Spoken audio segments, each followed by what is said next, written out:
கிறிஸ்தவர்கள் யார்? யார் அந்த கிறிஸ்தவர்கள்? இப்படி ஒரு கொஸ்டின் கேட்டா நம்ம என்ன பதில் சொல்லுவோம்? கிறிஸ்துவை பின்பற்றுகிறவர்கள் கிறிஸ்தவர்கள். பைபிள் வாசிக்கணும், கோயிலுக்கு போகணும், அவரையே தெய்வமா ஏற்றுக்கொள்ளணும், இதுதான் கிறிஸ்தவர்கள் அப்படின்னு சொல்லுவோம். ஆனா அதுக்குள்ள ஒரு ஆழமான கருத்து இருக்கு. பாருங்க, இயேசு கிறிஸ்துவை அறிந்து அவரை ஏற்றுக்கொண்டு அவர் மீது விசுவாசம் கொண்டு அவரை மற்றவர்களுக்கு அறிவித்து அவருக்காக மரிக்கிறவர்கள்தான் கிறிஸ்தவர்கள். ஃபர்ஸ்ட் பாயிண்ட் என்ன? இயேசு கிறிஸ்துவை அறிந்து. என்ன அர்த்தம்? இயேசு கிறிஸ்துவை முற்றிலுமாக அறிந்து கொள்ள வேண்டும். அவரை பற்றி, அவர் வாழ்ந்த வாழ்க்கை, அவர் எப்படிலாம் நடந்து கொண்டார், எல்லாத்தையும் நம்ம முழுசா அறிந்து கொள்ள வேண்டும்.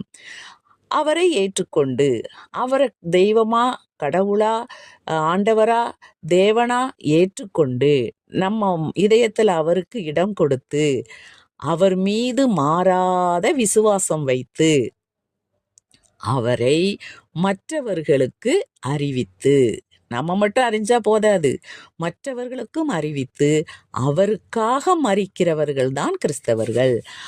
இதுல எல்லாமே நமக்கு பாயிண்ட்ஸ் சரியா புரியும். ஆனா அவருக்காக மரிக்கிறவர்கள்னா என்ன அர்த்தம்? முன்னாடிலாம் பார்த்தீங்கன்னா இரத்த சாட்சிகளா மரித்தாங்க. ஏன்னா அப்போ கிறிஸ்துவை பின்பற்றுகிறவர்களை எல்லாம் கண்டுபிடிச்சு அவங்கள கொலை பண்ணினாங்க. ஆனா இப்போ அப்படி இல்லை. நம்ம நம்ம நம்ம விருப்பத்துக்கு நம்ம பைபிள் வாசிக்கலாம், கோயிலுக்கு போகலாம், ஜெபம் பண்ணலாம், எல்லாம் செய்யலாம். எல்லா உரிமையும் நமக்கு இருக்கு. அப்போ நம்ம இப்போ கிறிஸ்துவுக்காக மரிக்கிறவர்கள்னா என்ன அர்த்தம்? வேற ஒன்றும் இல்லை.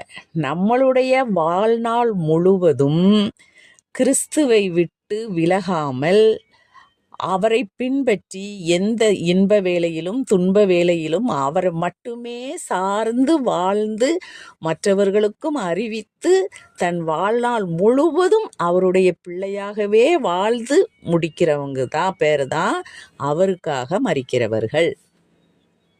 அப்போ இந்த எல்லா பாயிண்ட்ஸும் நமக்குள்ள இருந்தால் மட்டும்தான் நாம் ஒரு கிறிஸ்தவர். நன்றி.